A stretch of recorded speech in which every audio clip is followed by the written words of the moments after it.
कभी न गलाएंगे अपनी शान शोहरत, कभी न गलाएंगे अपनी शान शोहरत। देश की भक्ति से हमको प्यारी नहीं दौलत, देशद्रोहियों को रखेंगे मिटाकर, आओ खाएं कसमें धरती माँ की मिट्टी उठाकर। नमस्कार, आज आपके सामने प्रस्तुत है गणतंत्र दिवस से संबंधित भाषण। तो यदि आप इसको लिखना चाहते हैं, कहीं नोट करना चाहते हैं तो भी नोट भी कर सकते हैं, इसलिए मैंने नोट डाउन करके ही पिक भी डाल दिया है। ये जैसे जैसे मैं पढ़ती जाऊंगी आपको लाइंस भी क्लियर होते जाएंगे, कैसे कहाँ क्या लिखा है।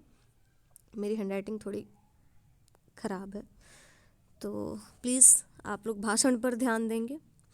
तो जिसको भी आपको लगता है कि शेयर करना चाहिए, अपने दोस्त, भाई, बहन, अपने बच्चे को अगर आप सिखाना चाहते हैं तो आप बेझिझक सिखाएं। इसमें से कुछ पॉइंट्स आप हटा के छोटा बड़ा भी कर सकते हैं।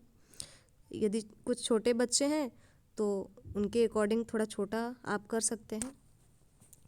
चलिए, आदरणीय सभा के अध्यक्ष महोदय, शिक्षक गण एवं इस पावन प्रांगण में उपस्थित अतिथिगण के संग मेरे सहपाठियों, गणतंत्र दिवस के शुभ अवसर पर मैं आप सबका हार्दिक अभिनंदन करता या करती हूँ, लड़का लड़की के अनुसार।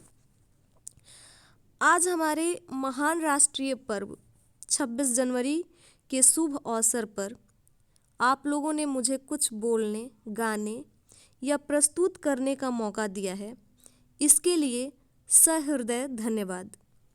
साथ ही मैं आभारी हूँ आप सबका या सबकी कि आपने अपना बहुमूल्य समय मुझे सुनने में दिया है।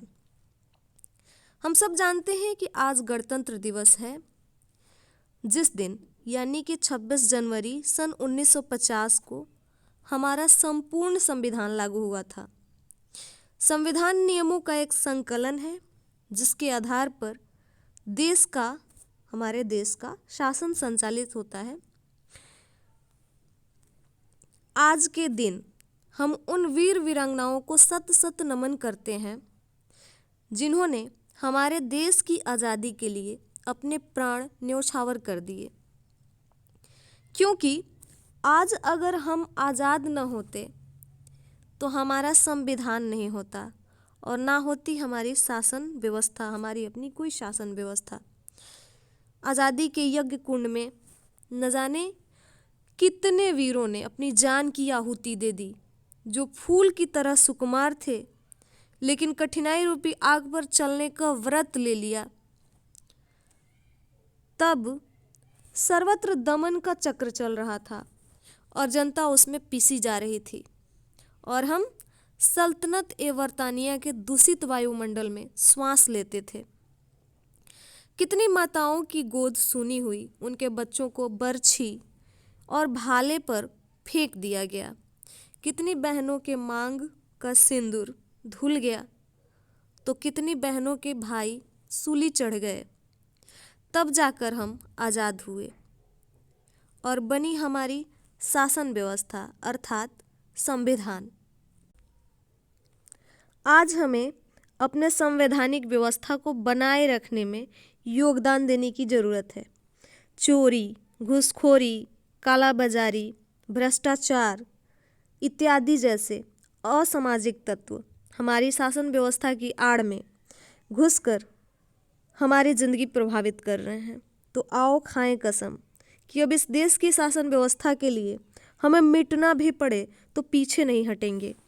खाओ कसम, कभी न गलाएंगे अपनी शान शोहरत, देश की भक्ति से हमको प्यारी नहीं दौलत, देशद्रोहियों को रखेंगे मिटाकर, आओ खाएं कसमें धरती माँ की मिट्टी उठाकर। जय हिंद, जय भारत। तो आपको ये स्पीच कैसा लगा? अगर अच्छा लगा तो प्लीज़ इसे लाइक और शेयर ज़रूर करें और आप हमें कमेंट में सुझाव भी भेज सकते हैं। आपको किस टाइप की स्पीच, किस टॉपिक से रिलेटेड कोई पैराग्राफ चाहिए तो, या फिर कोई गाना चाहिए तो। हमने बहुत सारे राष्ट्रीय गीत भी डाल रखे हैं और हर पर्व त्यौहार से संबंधित या फिर शादी विवाह के हर रस्म से संबंधित गाने आपको सुनने को मिलेंगे, रियल या रिकॉर्डेड। इवन हमारा मोटो है कि हम हर तरह से आपको एंटरटेन करें, चाहे वो कोई टूर हो या फिर गाने हो किसी भी तरह से आपको एंटरटेनमेंट मिले, हम हर तरह के एंटरटेनमेंट का मौका आपको देंगे। प्लीज़ इसके लिए हमारे चैनल को ज़रूर सब्सक्राइब कर लें।